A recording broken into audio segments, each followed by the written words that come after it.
పిల్లల్ని బాధ్యతగా పెంచలేనప్పుడు అస్సలు పిల్లల్ని కనకండి. ఈ మాట ఎందుకు చెప్తున్నానంటే, ఒకరెవరో కామెంట్ పెట్టారు, మా నాన్న అసలు పట్టించుకోరండి మమ్మల్ని, చాలా దుర్మార్గంగా ఉండేవాడు, మా అమ్మాయి మమ్మల్ని కష్టపడి పెంచింది, చెప్పుకోవడానికి నాన్న ఉన్నాడు కానీ ఎందుకు పనికిరాని నాన్న, ఇంకా ఎదురు మేమే సంపాదించుకొచ్చి మా నాన్నకు పెట్టాల్సిన పరిస్థితి, మా నాన్న వల్ల మేము బాగా చదువుకోవాల్సిన వాళ్ళం కూడా మేము చదువుకోలేకపోయామని చెప్పేసి ఒకరొక కామెంట్ పెట్టారు.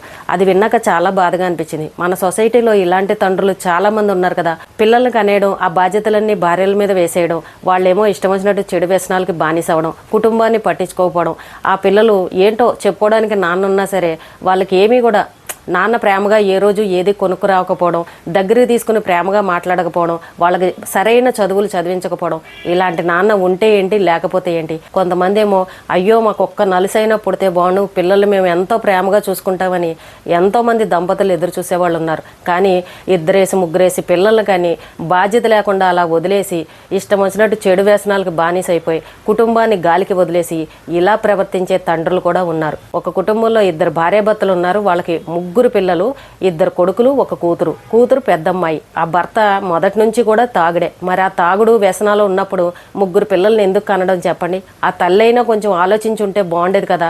ఈ మనిషి చూస్తే ఏ ఉద్యోగం సరిగ్గా చేయడు, ఎప్పుడూ చెడు వ్యసనాలే, ముగ్గురు పిల్లల కంటే నా పరిస్థితి ఏంటి, రేపు పొద్దున వీళ్ళని పెంచగలనా చదివించగలనా అని ఆ భార్య అయినా ఒక్కసారి ఆలోచించి ఉంటే బాగుండేది. కానీ ఏదో జరిగిపోయింది, ముగ్గురు పిల్లల్ని కన్న తర్వాత కూడా ఆ వ్యక్తికి ఎక్కడా కూడా బాధ్యతలు గుర్తు రాలేదు. పిల్లల్ని అలా గాలికి వదిలేశాడు.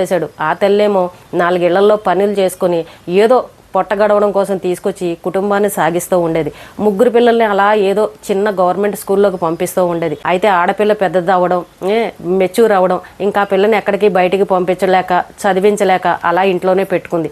అయితే ఈ భర్త చూస్తే ఏమీ సంపాదించకుండా అలా బాధ్యత లేకుండా ఉండి తాగి అక్కడ ఇక్కడ రోడ్ల మీద పడిపోతే పాపం భార్య ఇంటికి తీసుకొచ్చి ఆయనకు వైద్యం చేయించడం, ఇది జరుగుతున్న వ్యవహారం. ఎన్నాళ్ళని ఆ పిల్లల్ని అలా పెంచుతుందా తల్లి చెప్పండి. కొన్ని కుటుంబాల పరిస్థితులు ఇలాగే ఉన్నాయి. చెప్పుకోవడానికి నాన్న ఉన్నా సరే నాన్న ఏది కూడా బాధ్యతగా తీసుకోడు. నాన్న పిల్లల్ని ఎప్పుడు కూడా ప్రేమగా దగ్గర తీసుకోడు. అయ్యో నాన్న బయటకు వెళ్ళాడు కదా, మన కోసం ఏమైనా కొనుక్కొస్తాడని పిల్లలు ఆశగా చూసేవాళ్ళు కూడా నాన్న ఏమీ తేకపోయేసరికి నిరాశగా ఎదురు చూస్తూ పాపం బాధపడుతూ చూసేవారు. అందరి నాన్నలు అందరి పిల్లలకి చక్కగా అన్నీ కొనుక్కొస్తారే, అందరి నాన్నలు పిల్లల్ని అక్కడికి ఇక్కడికి తీసుకువెళ్తారే, మా నాన్న ఏంటి మమ్మల్ని ఎప్పుడూ ఎక్కడికి తీసుకువెళ్ళడని ఇలా బాధపడే చిన్నారులు కూడా ఎంతోమంది ఉన్నారు. అలాంటి వాళ్ళని చూసినప్పుడు అనిపిస్తుంది, ఛీ బాధ్యత లేని తండ్రి ఎందుకు ఇలా పిల్లల్ని కానీ ఇలా అనాథల్లాగా ఎందుకు వదిలేయాలి. చెప్పుకోవడానికే నాన్న కానీ పెంచడానికి నాన్న కాదా అని ఒక్కోసారి బాధగా కూడా అనిపిస్తుంది. పాపం ఆ తల్లి ముగ్గురు పిల్లల్ని చదివించలేక కొంత వయసు వచ్చిన తర్వాత షాపుల్లోకి తాపీ పనుల్లోకి ఇలా పనుల్లోకి పంపించేసింది. ఎందుకంటే కుటుంబం గడవాలి, చేతిలో డబ్బులు లేవు, భర్త చూస్తే తాగుమోతవాడు, ఇల్లు గడిచే పరిస్థితి లేదు. ఇంకా అందుకే ఆ పిల్లలకి చదువు చెప్పించే స్తోమత లేక పిల్లలు కూడా పనుల్లో పెట్టేసింది. అలా కొద్ది రోజులు గడిచిన తర్వాత ఆ భర్త తాగి రోడ్ల మీద పడిపోయి కాలు ఇరగొట్టుకున్నాడు. తీసుకొచ్చి హాస్పిటల్లో చూపించారు, మళ్ళీ తీసుకొచ్చి ఇంట్లో పెట్టారు. ఆ కాలు ఇరిగిన భర్తకి ఈ భార్య సేవలు చేయాలా, ఓ పక్క పనికి వెళ్ళి సంపాదించుకొచ్చి పిల్లల్ని పోషించాలా, ఏంటి కుటుంబం పరిస్థితి. చూస్తే చిన్నపిల్లలు ఏం చేయాలో అర్థం కాక భర్తను వదిలేశాను అని అంటే ఇప్పుడు ఎవరు చూడరు, ఎవరు పట్టించుకోరు, ఈ వయసులో వదిలేశాను అని అంటే అదిగో మొగుడిని వదిలేసిందని ఇలా నానా రకాలు మాట్లాడతారు. ఇంకేదో ఒకటి కుంటోడో గుడ్డోడో అలాగా చెప్పుకోవడానికి అలా ఉండడమే. ఇంకా నా కర్మ, నా జీవితం ఇంతే, సుఖం లేని బతుకు ఇలాగే బతకాలి. ఎవరైనా మగాడు తీసుకొచ్చి భార్య పిల్లల్ని పోషిస్తాడు, కానీ నేను సంపాదించి భర్త పిల్లల్ని పోషించే పరిస్థితి అని ఆ పాపం ఆ తల్లి ఎప్పుడూ ఏడుస్తూ ఉండేదంట. నా జీవితం ఇంతే, నా కర్మ ఇంతే అని అలా సరిపెట్టుకునేది. కొన్నాళ్ళ తర్వాత పిల్లలు పెద్దవాళ్ళు అయ్యారు, ఆడపిల్లకు పెళ్లి చేయాలి. ఈ మగపిల్లలు సంపాదించే సంపాదన సరిపోయేది కాదు. తండ్రిని చూస్తే అలాగా కుంటికాలతో అలా మంచం మీద ఉంటే ఆ తల్లికి పిల్లలకి ఎంత కోపం వస్తుంది చెప్పండి. తన తోటి పిల్లలందరూ వీధిలో ఉన్నవాళ్ళు పెద్ద పెద్ద చదువులు చదువుకుని చక్కగా ఉద్యోగాల్లో స్థిరపడ్డారు. కానీ ఈ పిల్లలు మాత్రం వాళ్ళని చూస్తూ ఎక్కడ ఉండాలో అక్కడే ఉండిపోయారు. ఏంటి కారణం అని అంటే తండ్రి సరిగ్గా లేకపోయేసరికి ఆ కుటుంబం చూసారా ఎలా అయిపోయిందో. ఎప్పుడైనా సరే పిల్లల్ని కనే ముందు బాధ్యతలు కూడా గుర్తుంచుకోవాలి. మనం 2 పిల్లలు కంటున్నాం, 3 పిల్లలు కంటున్నాం, మరి వాళ్ళని పెంచగలమా, వాళ్ళని చదివించగలమా. సొసైటీలో ఎంతోమంది పిల్లలు ఉన్నారు, వాళ్ళని చూసి మన పిల్లలు బాధపడకూడదు.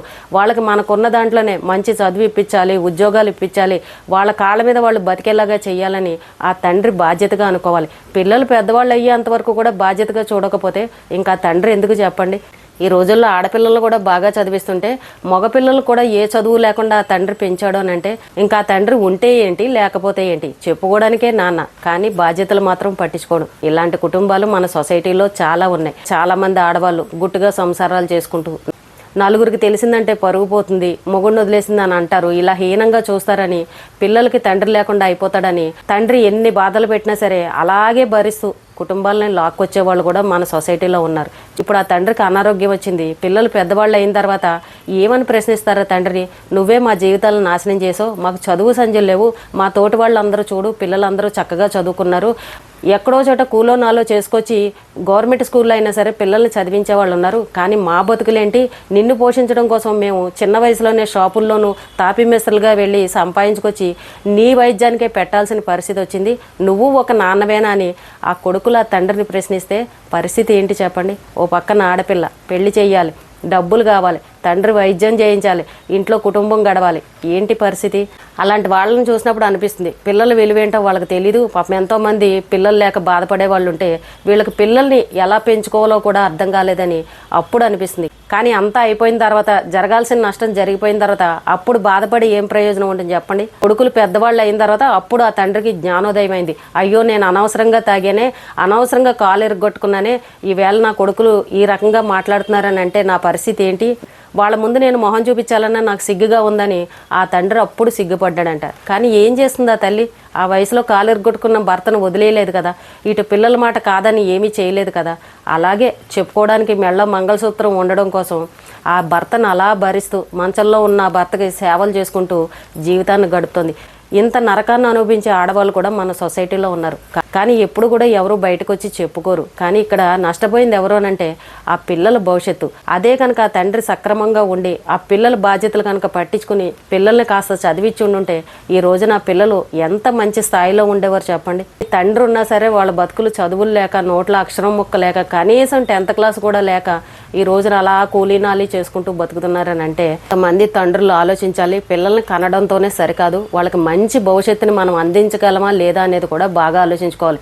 మా అమ్మ చెప్పింది, మా నాన్న చెప్పాడు, 3 పిల్లలు ఉండాలి, ఒకరికొకరు తోడు ఉంటారని ఓ అని 3 కన్నారనుకోండి, వాళ్ళ భవిష్యత్తు ఏంటి? అలా గాలికి వదిలేస్తే ఎలా పరిస్థితి? ఇంతకు ముందు రోజులు కాదు, 10 మందిని కన్నా సరే ఒక్కరు సంపాదించినా తినేవారు, ఏదో బతికేవారు. కానీ ఇప్పటి రోజులు అలా లేవు. ఈ రోజున నోట్లో అక్షరం మొక్క లేకపోతే బతకలేని పరిస్థితి. ఈ రోజున రిక్షా తొక్కునే వాళ్ళు కూడా వాళ్ళ పిల్లల్ని బీటెక్లు, ఎంటెక్లు చదివిస్తున్నారు, విదేశాలకు పంపిస్తున్నారు. అంటే పరిస్థితులు ఎలా మారిపోయాయో చూసారా? ప్రతి ఒక్కరికి చదువు అనేది బాగా అవసరం. ఈ రోజున పిల్లలు వాళ్ళ కాళ్ళ మీద వాళ్ళు బతకాలని అంటే ఆడపిల్లైనా మగపిల్లైనా ఖచ్చితంగా చదివించాలి. మనం ఎన్ని లక్షలు సంపాదించినా పిల్లలు చదువుల కోసమే అని గుర్తుపెట్టుకోవాలి. ఈ రోజున 3 4 పిల్లలు కనేసి అయ్యో మేము చదివించలేకపోతున్నామని బాధపడడం కాదు. ఈ రోజు గవర్నమెంట్ స్కూళ్ళు కూడా ఉన్నాయి కాబట్టి పిల్లల్ని అలాగా పనుల్లో పెట్టకుండా ఆ షాప్లో పెట్టాను, ఈ ఇంట్లో పనికి పంపించాను, పిల్లలు ₹1 డబ్బులు తీసుకొస్తారు, నేను శుభ్రంగా తాగి ఇంట్లో మంచం మీద పడుకుంటాను, మా ఆవిడ శుభ్రంగా నాన్ వెజ్లు వండి పెడుతుంది, నేను మందు తెచ్చుకుని తాగుతానని అంటే ఆ రోజులు కుదరవు. పిల్లలు ప్రశ్నించారని అంటే వాళ్ళకి సమాధానం చెప్పే విధంగా ఉండాలి. తోటి పిల్లలు మంచి స్థాయిలో ఉండి ఆ పిల్లలు అలా ఉన్నారనుకోండి, చిచ్చి మా నాన్న ఇలా చేశాడని ఆ పిల్లలు తిట్టుకుని బాధపడే పరిస్థితి రాకూడదు. ఏ తండ్రి అయినా సరే పిల్లలకి ఒక మంచి భవిష్యత్తును అందించగలిగితేనే పిల్లల్ని కనండి. 3 పిల్లల్ని కనేసి ఆ తల్లి మీద భారం వేసేస్తే ఆ తల్లి ఎక్కడి నుండి తీసుకొచ్చి పెట్టాలి? అంటే ఆ తండ్రికి బాధ్యత లేవా? వయసులో ఉన్నప్పుడు ఓ అని తాగడం, ఇష్టం వచ్చినట్టు చెడు వ్యసనాలకు బానిస అయిపోవడం, ఆడవాళ్ళు వెనకాల అక్రమ సంబంధాలు పెట్టుకుని తిరగడం, సంపాదించిందంతా తీసుకువెళ్ళి వాళ్ళకి పెట్టడం, లేవలేని పరిస్థితి వచ్చినప్పుడు అయ్యో నా పిల్లలకి ఏమీ ఇవ్వలేకపోయినా, నా భార్యకి ఏమీ ఇవ్వలేకపోయినా, నేను చాలా తప్పు చేశానని అప్పుడు బాధపడి ఏం ఉపయోగం చెప్పండి? తండ్రి అనేవాడు ఎప్పుడైనా సరే కుటుంబానికి అండగా ఉండాలి, ఒక పిల్లర్లాగా ఉండాలి. మీ పిల్లలు మంచి స్థాయిలో ఉంటే, నలుగురు మీ పిల్లల్ని మెచ్చుకుంటూ ఉంటే అది మీకు ఎంత గర్వంగా ఉంటుంది చెప్పండి. కొంచెం ఓపిక సహనంతో పిల్లల్ని పెంచుకున్నారనంటే రేపే వాళ్ళు మీకు అండగా ఉంటారు, మీకు ఇంత అన్నం పెడతారు. ఏ తండ్రి అయినా సరే పిల్లలకి మంచి భవిష్యత్తును అందించండి. పిల్లల్ని అలా గాలికి వదిలేశారనుకోండి, వాళ్ళ జీవితకాలం మిమ్మల్ని తిట్టుకునే పరిస్థితి, మీకు అన్నం కూడా పెట్టరు, మిమ్మల్ని అసహించుకునే పరిస్థితి.